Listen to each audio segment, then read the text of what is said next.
반갑습니다. 오늘은 직관으로 이해하는 문법 마지막 정리를 해볼 건데요. 수능까지 남은 시간이 얼마 없죠? 근데 여기서 갑자기 뭔 문법 수업이냐 라고 생각을 할 수도 있는데 그냥 정말 편안하게 관람하듯이 한번 듣는다. 그러다가 모르는 게 나오면 이거 뭐였지? 라고 하면서 한번 찾아보자 정도의 가벼운 마음으로 한번 들어주시면 될 것 같습니다. 일단 첫 번째 품사부터 한번 이야기를 해볼 건데요. 사실 많은 친구들이 문법에서 가장 어려워하고 문법을 보통 손에서 놓게 되는, 포기하게 되는 파트이긴 하죠. 근데 이 품사가 어려운 이유는 사실 우리의 공부 방법이 잘못됐기 때문이지 품사 자체는 생각보단 할만해요. 내신에서야 문법이 되게 어렵지만 수능에서의 문법이야 지나치게 예외적이고 특이한 것들은 잘 출제가 되지 않기 때문에 정말 할만하거든요. 보세요. 우리 19년 9월 모의평가에 품사를 어떤 식으로 공부했으면 좋겠는지에 대해서 한번 소개가 되었어요. 우리가 품사를 공부할 때 품사의 분류 기준이라는 것을 참 많이 배우는데 이 지문을 읽어보면요. 품사 분류 기준의 핵심은 동시충족이다 라는 사실을 알 수 있어요. 무슨 말인지를 한번 보여드릴게요. 우리가 흔히 이거 수량 순서라서 수사예요. 이거 성질 상태라서 형용사예요. 라는 식의 말들을 잘 하는데 이거 체온 수식하니까 관형사 아닌가요? 이런 식으로들 생각들을 잘 하시는데 사실 이거는 다 잘못된 이야기죠. 수량이나 순서의 의미를 가지고 있는 품사는 실제로 수사이기도 하고 관형사이기도 해요. 성질이나 상태를 나타내는 단어에는 형용사, 관형사, 부사 등 되게 다양한 품사가 존재를 하거든요. 그래서 사실 품사를 공부할 때 핵심이 되는 것은 무엇이냐면 형태, 기능, 의미라는 이 분류 기준은 항상 언제나 동시 충족되어야 한다라는 사실입니다. 조금 더 구체화를 시켜볼게요. 형태라는 것은 형태의 변화 여부를, 기능은 문장 내에 주된 기능을, 의미는 단어의 추상적인 의미를 이야기한다고 하는데 핵심은 형태는 결국은 활용 여부를 묻는 거죠. 기능이나 문장 성분을 묻는 거예요. 얘네를 토대로 품사를 분류해보면 이렇게 되는데요. 아까 말씀드렸듯이 형태, 기능, 의미라는 이 품사 분류 기준은 동시 충족되어야 하는 겁니다. 그래서 우리가 품사를 분류할 때 가장 먼저 하셔야 되는 것은 뭐냐면 바로 이 단어가 활용이 가능한 단어인지 가능하지 않은 단어인지를 확인하는 것입니다. 얘가 언제나 첫 번째가 되셔야 돼요. 보세요. 체온을 수식하기 때문에 관형사 이런 게 아닙니다. 활용이 불가능하며 문장 내에서 조사와는 결합하지 못한 채 관용어 기능을 하기 때문에 관형사 이렇게 대답을 하실 수 있어야 되는 거예요. 활용이 불가능하며 문장 내에서 주로 이러한 기능을 하면서 동시에 수량이나 순서의 의미를 나타내기 때문에 수사여 이런 식으로 대답을 하실 수 있어야 되는 거지. 수량 순서기 때문에 수사여 이렇게 대답을 하시면 잘못된 거다라는 말씀을 드리는 겁니다. 그래서 품사의 가장 핵심이 되는 것은 뭐냐면 어간, 어미를 분석할 수 있는 능력, 즉 용언의 활용을 명확하게 분리할 수 있는 능력입니다. 용언의 활용을 잘 할 수 있는 능력, 이게 제일 중요합니다. 조금 더 가볼게요. 근데 사실 앞에 설명되어 있는 것처럼 기능만으로 분류를 하고 의미만으로 분류를 하면 조금 어렵습니다. 그래서 여기서 이제 한 가지 덧붙여지는 것은 무엇이냐면 다시 첫 번째는 무조건 활용이 가능하냐 불가능하냐를 가지고 단어를 나누시고요. 두 번째, 만약에 활용이 가능하다면 기능은 다 동일할 거예요. 의미상으로 봤었을 때 아까 동작 움직임은 동사, 성질 상태는 형용사라고 하지만 그렇게는 절대 구별하지 못합니다. 무조건 니은다나 는다 붙여보세요. 니은다나 는다 붙여서 가능하면 동사, 불가능하면 형용사.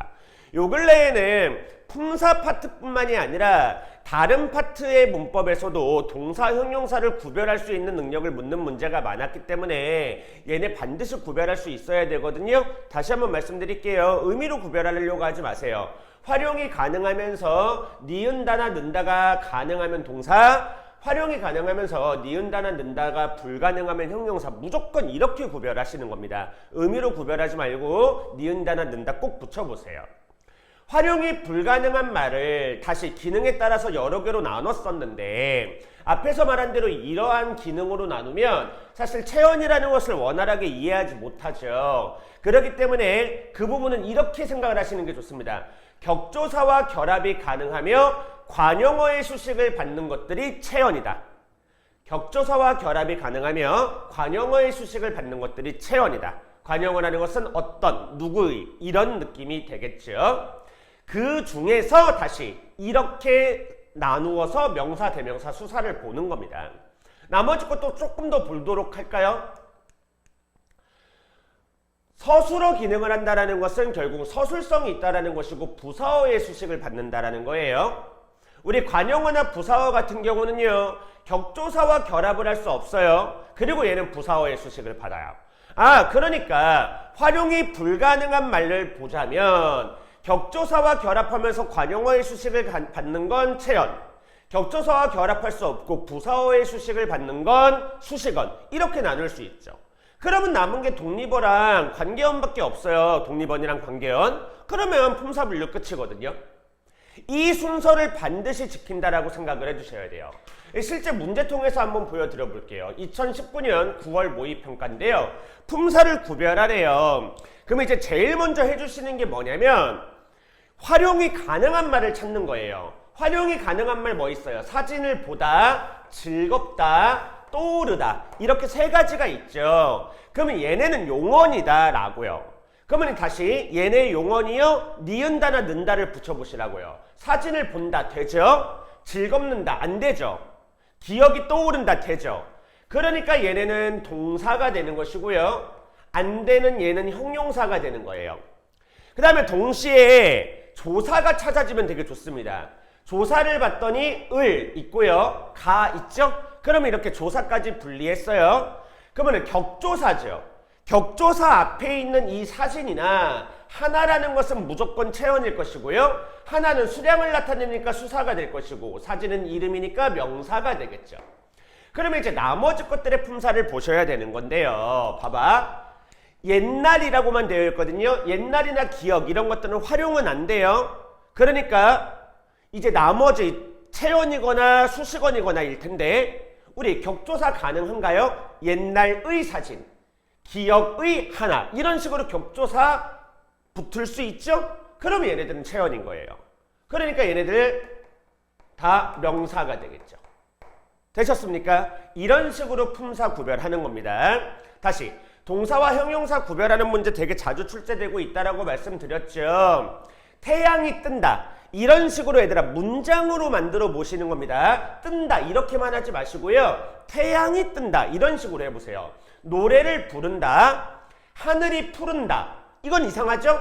아이들이 남는다. 그 다음에 소설을 읽는다. 교실이 아이들로 가득 찬다. 그 다음에 친구가 빠른다. 친구가 빠른다 또 이상하네요. 이런 식으로 니은다, 는다를 붙여서 되면 동사, 안 되면 형용사, 이런 식의 느낌으로 동사, 형용사로 구별해 주시는 겁니다. 또 계속 가볼게요. 수사가 명사를 수식하는 관용어로 쓰였다가 선택지였는데 여기를 이제 한번 보시면 딱 얘를 타겟팅해서 낸 문제죠. 수량 순서다. 그러니까 수사. 이런 식으로 사람들한테 생각을 하라라는 건데요. 다시 얘들아. 얘는요. 뒤에 조사가 붙을 수 있나요? 새라는 단어 뒤에 격조사가 올 수 있어요? 여기 격조사 올 수 있는 상황 아니죠. 그러니까 얘는 수사가 아니라 관용사라고 보셔야 되는 거예요. 그러니까 품사 구별은 무조건 아까 말씀드렸던 세 가지 분류 기준을 동시 충족해야 된다라고 생각하시면 됩니다.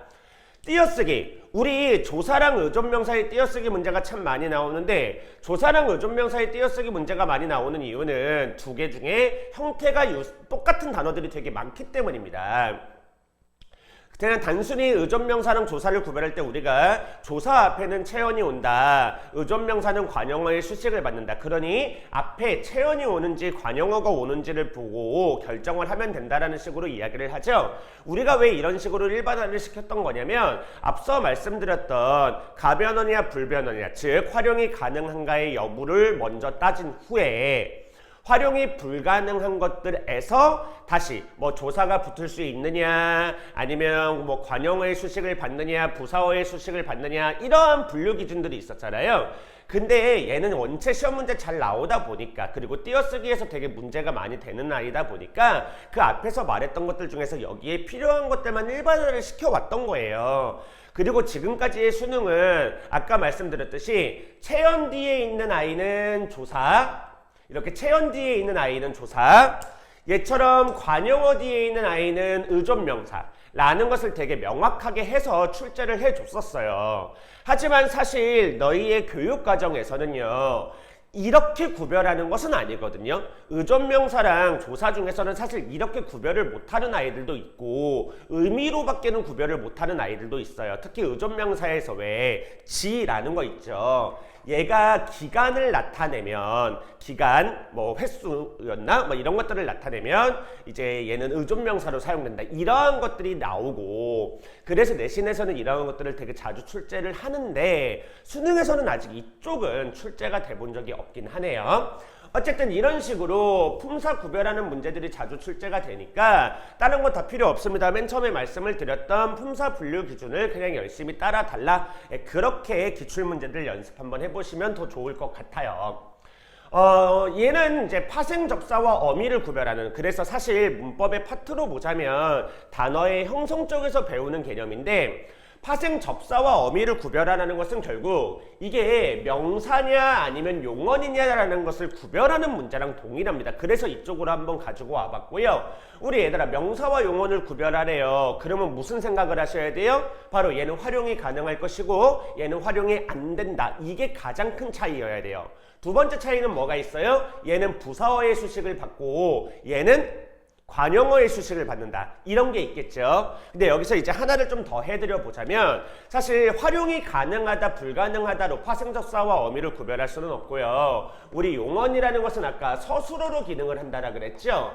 서술어로 기능을 한다는 것을 우리는 서술성을 가진다라는 식으로 이야기를 하기도 하는데요. 이 서술성을 가진다의 핵심은 다른 문장 성분이 존재한다라는 거야. 우리 문장이라는 것은 얘들아 서술어로만 이루어지는 것이 아니라 주어 서술어의 구조를 가지는 거죠. 한번 보여드릴게요. 봐봐. 많이 알미죠. 많이는 부사죠. 부사의 수식을 받으니까 얘는 용언입니다. 근데 얘는요, 격한이에요. 관용어죠. 격하다에 은는을 더 놨으니까. 관용어의 수식을 받는 얘는 명사가 되겠죠. 멸치 볶음이에요. 볶음은 볶음인데 멸치를 볶은 거에, 다시 볶음은 볶음인데 멸치 볶음이야 라고 해서 어떤 볶음? 멸치 볶음. 이렇게 꾸며주고 있죠. 그러니까 얘는 명사여야 되고요. 몹시는 부사죠. 부사의 수식을 받으니까 얘는 용언이어야 하는 거예요.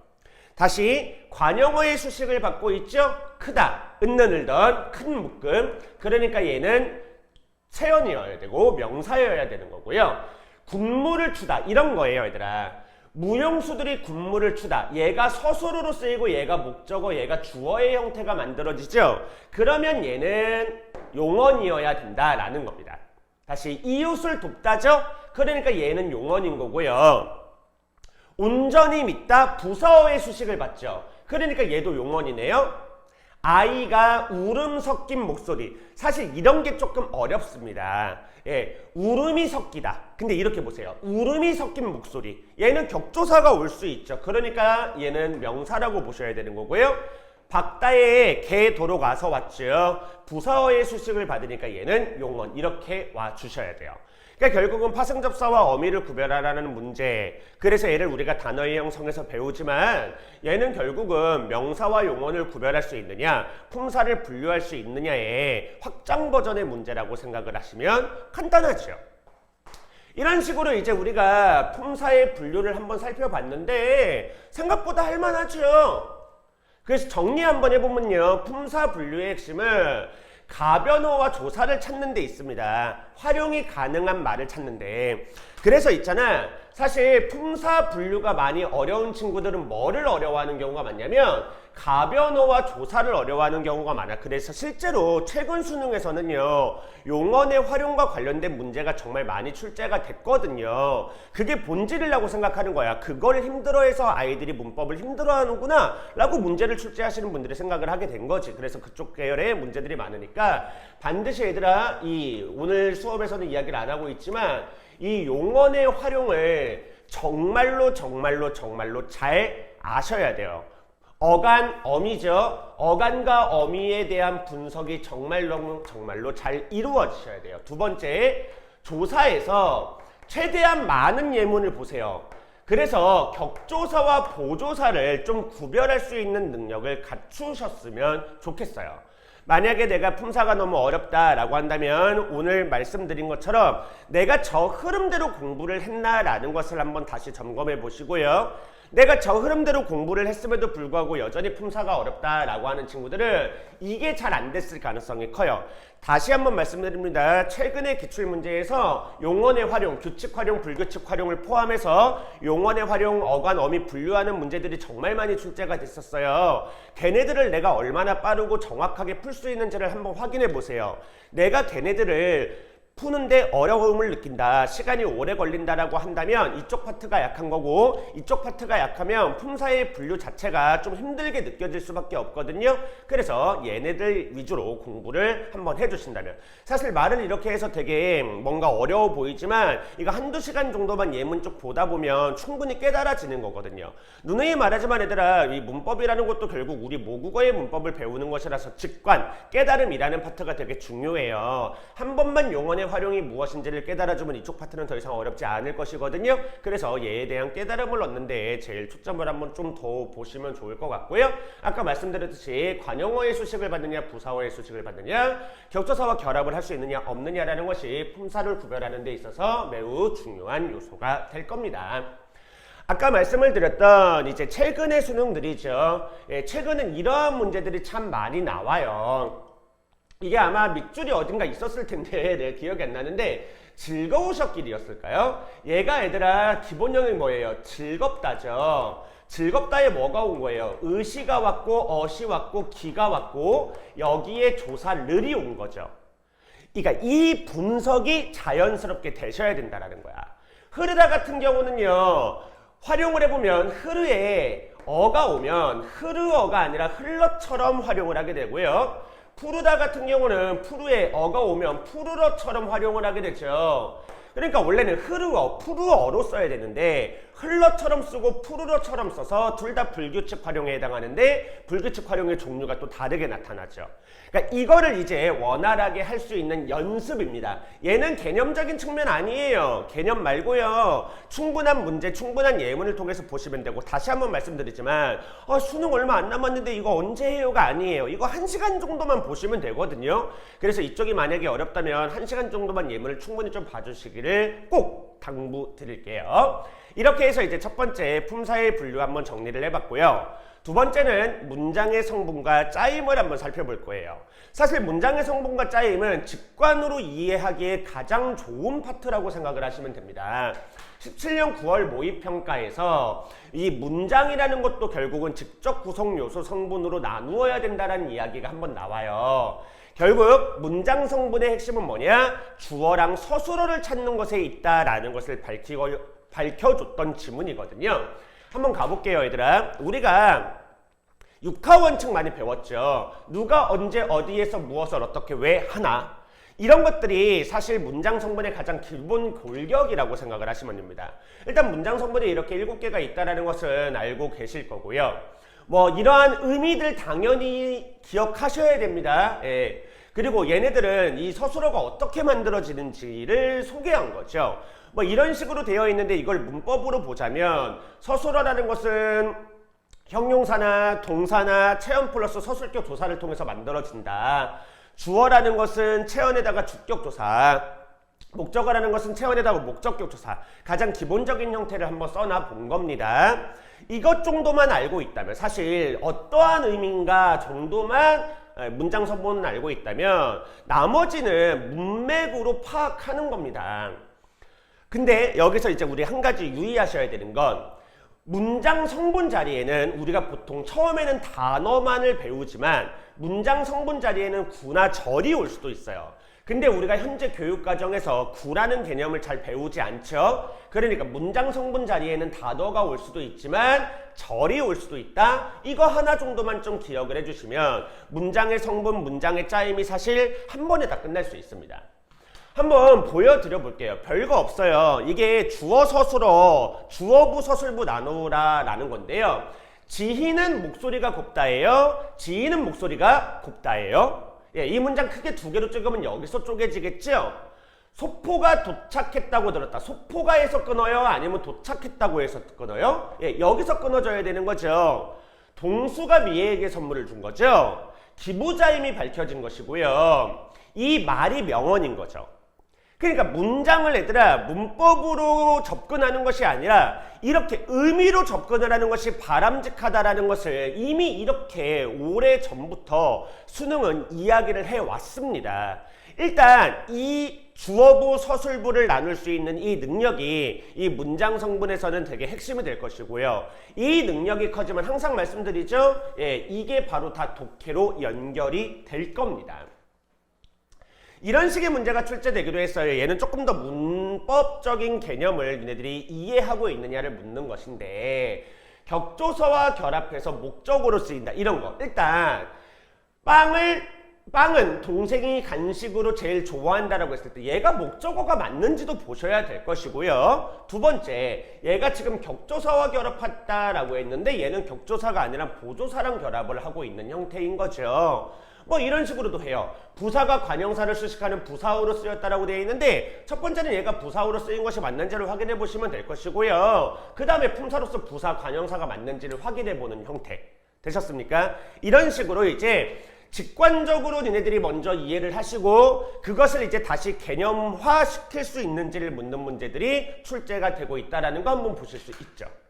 여기는 이제 문장의 짜임과 관련된 것들인데요. 아까 말씀을 드렸던 것처럼요. 예를 한번 보세요. 나는 내 친구가 보낸 책을 제 시간에 받기를 원한다, 바란다라고 되어 있죠.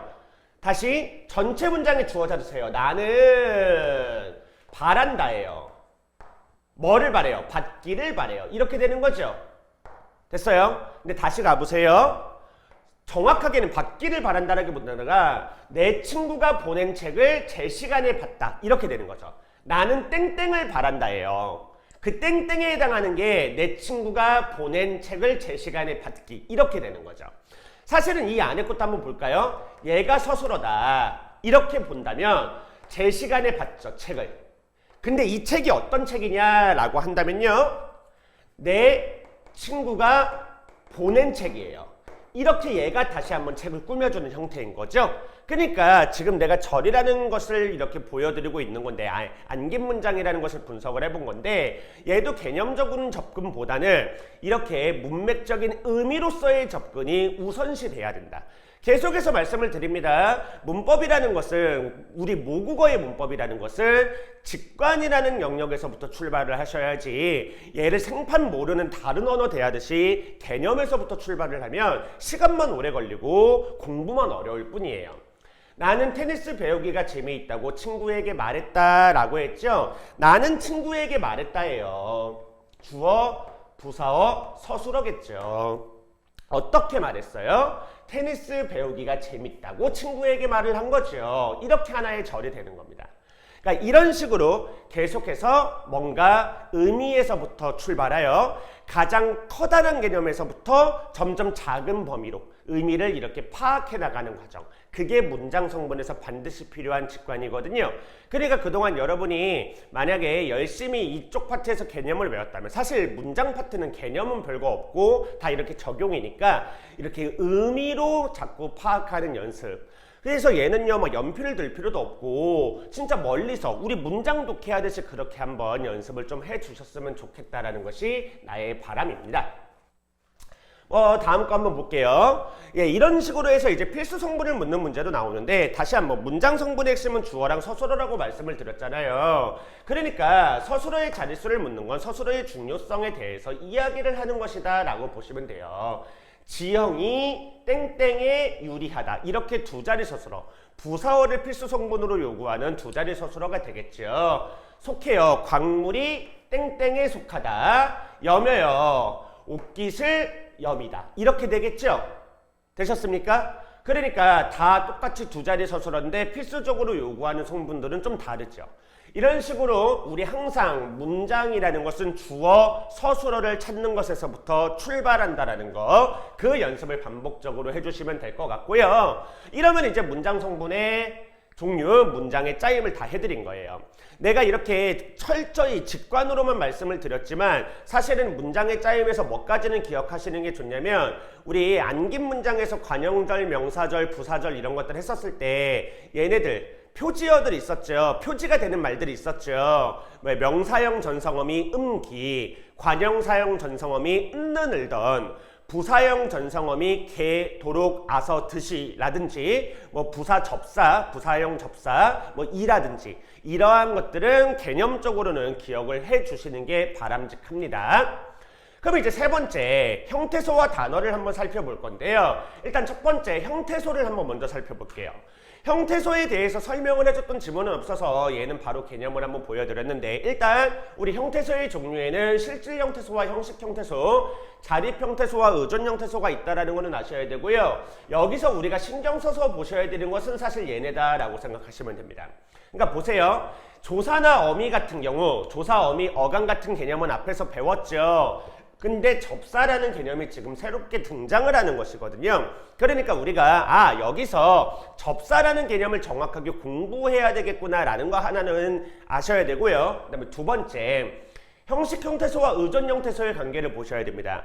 의존 형태소는요, 결국 정리를 해보면 형식 형태소에 어간만을 더한 것 이렇게 되는 거죠. 이게 머릿속에 완전히 박히셨으면 좋겠습니다. 다시요. 형식 형태소에서는 조사, 어미, 접사가 있어요. 의존 형태소는 형식 형태소인 조사, 어미, 접사에 어간만 추가하면 돼요. 정말 이게 전부예요. 여기서 이제 내신 같은 경우는 우리가 왜 의존 명사에도 의존이라는 말이 들어가고 의존 형태소에도 의존이라는 말이 들어가니까 의존 명사는 의존 형태 속에 자립 형태 속에 막 이런 식의 질문들을 하긴 해요. 근데 보세요. 의존 형태소에서 다른 말에 기대어 쓴다 했을 때 기대어라는 것은 한 단어 단독으로 쓰지 못한다라는 거거든요. 그러니까 조사라는 것은 무조건 앞말에 붙여서 쓰게 돼 있죠. 띄어쓰기를 못하죠. 그런 것들을 의미하는 의존인 거고요. 의존 명사에서의 의존이라는 것은 관용어의 수식을 받는다라는 뜻이에요. 그러니까 단어의 뜻을 정확하게 보셔야 되기도 하고요. 다시 한번.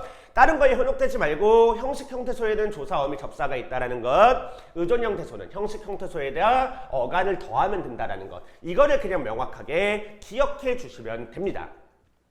23년 6월 모의평가에 나왔던 문제인데요. 원래는 표로 나와 있었던 거예요. 기역, 니은, 디귿이. 근데 결국 기역, 니은, 디귿을 분류해 보면 이거거든요. 그럼 우리가 이 생각을 하셔야 된다고요. 의존 형태소면서 형식 형태소인 것, 의존 형태소이면서 실질 형태소인 것. 얘네들을 보셔야 돼요. 다시 한번 볼게요. 의존 형태소이면서 형식 형태소인 것, 의존 형태소이면서 실질 형태소인 것. 됐어요? 그럼 다시 한번 가볼까요? 의존 형태소이면서 실질 형태소인 건 뭐밖에 없습니까? 어감밖에 없고요.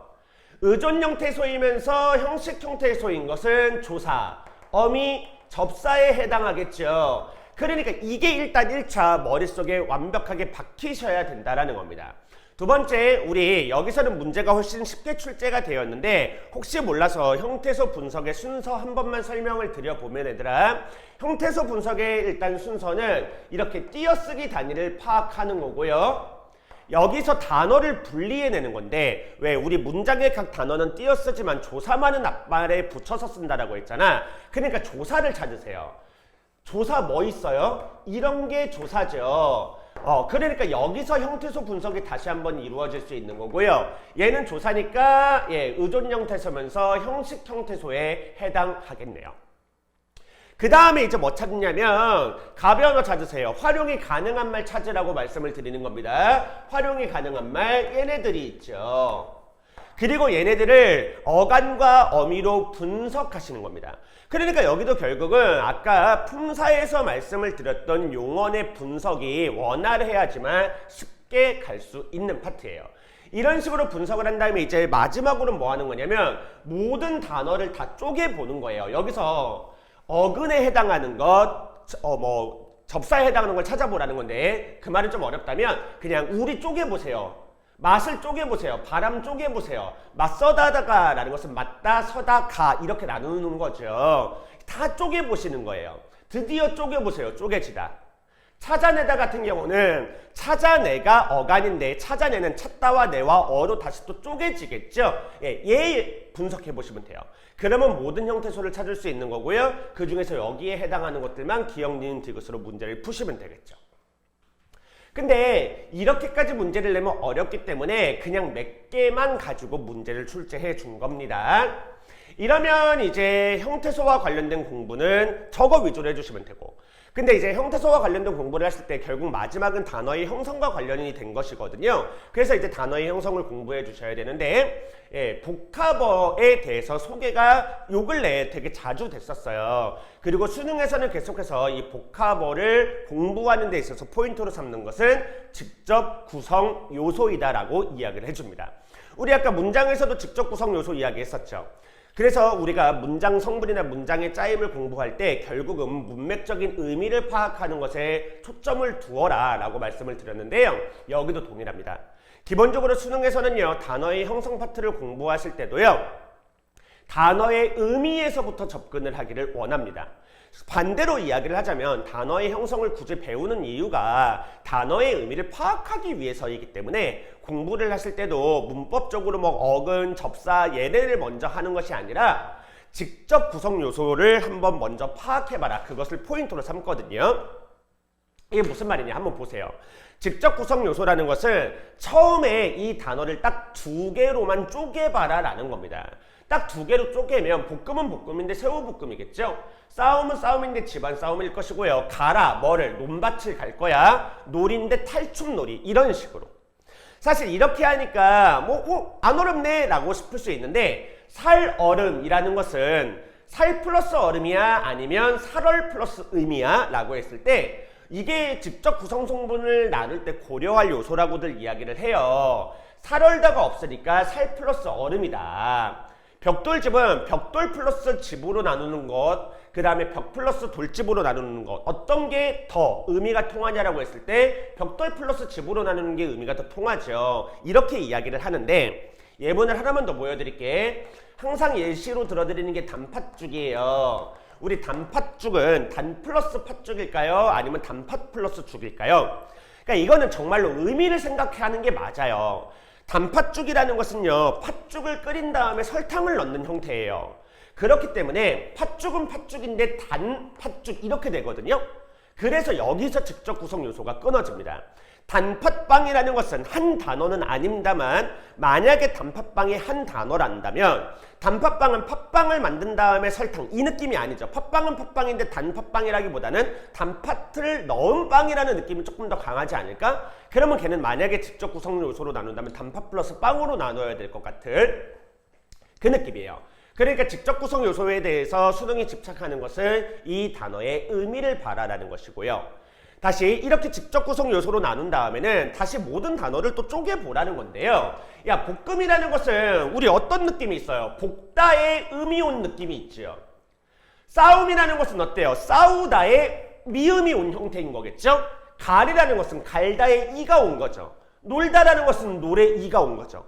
이런 식으로 하나의 단어를 의미에 따라서 계속해서 쪼갤 수 있는 만큼 쪼개봐라가 이 부분의 직관이라고 생각을 하시면 됩니다. 새우 한번 볼까요? 새우는 더 이상 못 쪼갤 것 같죠? 집안은 어때요? 집 플러스 안으로 쪼갤 수 있죠. 논밭은 논과 밭으로. 탈춤은 어때요? 탈을 추고 추는 춤인데 이 춤이라는 것은 다시 추다의 미음이 온 형태로. 그러니까 이런 식으로 무조건 다 의미로 접근을 하세요. 이렇게 의미로 접근을 해서 단어를 쪼갤 수 있는 만큼 다 쪼개보신 후에 그 다음에 개념을 더 씌우는 거라고요.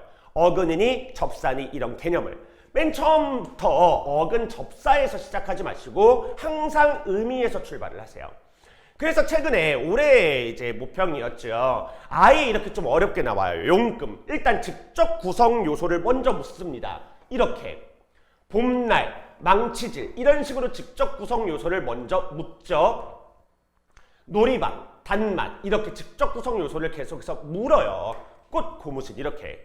그 다음에 이 직접 구성 요소가 한 개의 자립 형태소다. 뭐 직접 구성 요소 중 하나가 접사이다. 이런 식으로. 무슨 말이냐면 두 번째도 나누라는 거야. 얘는 꾸다의 미음이지. 됐어요? 지연이는 짓다의 니은이 온 형태지. 달다의 니은이 온 형태고 놀다의 이가 온 형태지. 꽃, 고무신은 고무 플러스 신 이렇게 또 쪼개지지. 그러니까 이런 식으로 이제 다 쪼갤 수 있어야 되고 여기서는 이제 직접 구성 요소가 모두 한 개의 자립 형태소로 이루어졌느냐 아니면 뭐 자립 형태소를 포함하고 있느냐 이런 것들을 다시 또 물어보고 있으니까 다 쪼갠 다음에 맨 처음에 이야기했던 자립 형태소, 의존 형태소, 형식 형태소, 실질 형태소 얘네들의 적용만 시키시면 됩니다. 이게 단어의 형성 파트의 끝입니다. 확실히 내신 같은 경우는 개념이라는 것에 좀 더 집착을 해요. 개념어라는 것을 많이 익히면 익힐수록 직관이 늘기 때문인 건데 수능은 그렇게 공부를 해서 늘어난 직관 혹은 얘네들이 늘려놓은 그 직관을 묻는 문제들이 많이 출제를 하게 마련입니다. 마지막으로 이제 사실 이 우리가 어근 접사라는 개념을 배우다 보면 어간 어미랑 헷갈려요. 그래서 수능에서도 우리 이 접사라는 것을 조사 어미랑 구별해 줘야 된다라고 몇 번 출제가 됐었습니다. 그리고 그것을 이제 문제화 시킨 게 앞에서 풀어봤던 겁니다. 그래서 여기서 문제는 안 풀어볼 건데 그럼에도 불구하고 너희들이 어근, 어간, 접사, 어미를 헷갈려 할까봐 한 번만 설명을 좀 해드려 볼게요. 일단 어근, 접사는 단어의 구성 요소를 이야기하는 거고요. 어간, 어미는 용언의 구성 요소를 이야기를 하는 거예요. 그러니까 사실 얘네 둘은 헷갈릴 이유가 없어요. 하나만 더 이야기를 할게요. 우리가 만약에 그래서 단어의 형성에서 어근과 접사를 묻잖아. 다시 단어의 형성에서 어근, 접사를 물으면 이때는요 어미는 제외하고 생각하시면 돼요. 이거 오해하시면 안 됩니다. 형태소를 물어볼 때 어미를 제외하라가 아니라 단어의 구성 요소를 물어보면서 어근과 접사를 찾아라 라고 했을 때는 어미는 깔끔하게 제외하고 생각하세요. 봐봐. 잡히셨다라는 말이 있어요. 얘 기본형이 뭐니? 기본형 잡히다야. 잡히다, 잡히고, 잡히니, 잡히어서 이렇게 되거든? 그러니까 잡히가 어간. 뒤에 오는 시나 어시나 다는 다 어미에 해당하는 거야. 도와주셨다. 기본형이 뭐야? 도와주다야. 도와주고, 도와주니, 도와주어서, 도와주니까 등등으로 활용이 가능하지. 그래서 도와주가 어간인 거고 뒤에 있는 나머지 것들은 다 어미. 이거는 용언의 활용. 근데 만약에 단어의 형성에서 어근 접사를 물었잖아? 그러면 그 순간 얘네들은 신경 쓰지 말라는 소리야. 얘네들은 신경 쓰지 말라고. 얘네들은 신경 쓰지 말고 여기에서 이제 어근 접사로 쪼개지는지를 보는 거야. 도와주다 생각해봐. 돕다와 주다지. 돕다와 주다에 연결음이 아가 들어있는 형태거든. 그러니까 어근 두 개로 이루어졌지. 잡히다라는 것은 잡이라는 어근에 히라는 접사온 형태고요. 이런 식으로 이제 마지막 얘랑 헷갈리지 않는 것까지 공부를 해주시면 우리 이 단어의 형성 파트도 끝이에요. 계속 말씀을 드리지만 오늘 이제 이 영상에서는 너희들한테 문법의 가장 기본이 되는 근간이 되는 직관에 대한 이야기를 해주고 있는 것이고 혹시 내가 지금 문법 중에서 조금 어려웠던 개념이 있다면 오늘 이 영상에서 뭐가 부족한지 그리고 깨달음을 얻어갔으면 좋겠다라는 느낌으로 이야기를 하는 거라서 그 구체적인 예시들을 지금 안 보여드리고 있는데 여기서 만약에 어려운 파트가 있었다라고 한다면 그것을 예문으로 반복적으로 보시면 돼요. 다시 한번 이야기를 합니다. 개념이 아니라 예문으로 먼저 접근을 한다라는 생각을 꼭 해주셨으면 좋겠고요. 마지막 나머지 것들은 지금까지 배운 내용들을 토대로 공부를 하시면 되는 내용들이라 얘네는 간단하게만 보고 넘어갈 거예요. 일단 첫 번째 문법 요소인데 문법 요소 2024년 9월 모의평가엔 능동, 피동, 주동, 사동, 높임, 시간까지 문법 요소의 모든 내용을 다 때려 부어서 문제를 출제했는데 이 문제를 보고 있으면요 얘들아 수능은 너희들한테 두 가지를 원합니다. 일단 첫 번째 능동, 피동 표현에 대한 이해, 주동, 사동 표현에 대한 이해, 높임, 시간 표현에 대한 이해. 기본적으로 이 문법 요소의 표현들에 대한 이해를 원하고요. 두 번째는 얘네들이 어떤 식으로 만들어지는지 우리가 보통 실현 요소라고 배웠던 아이들이거든요. 이것에 대한 문법적인 이해가 이루어져 있기를 원한다라는 생각이 들어요. 그래서 실제로 선생님이 하는 말을 보면 의시가 어떻게 나타나는지를 잘 이해하고 있군요. 고2의 의미가 어떻게 나타나는지도 잘 이해하고 있군요. 라는 식으로 나오는 것을 확인해 볼 수 있죠. 얘를 이제 정리를 해보면 높임 표현은 종결어미나 선어말어미나 조사를 통해 시간 표현은 선어말어미나 관형사형 어미를 통해 피동사동 표현은 접사, 연결어미 더하기 보조용언의 형태 부정 표현은 부사나 연결어미 더하기 보조용언의 형태 인용 표현은 조사를 통해서 만들어지죠.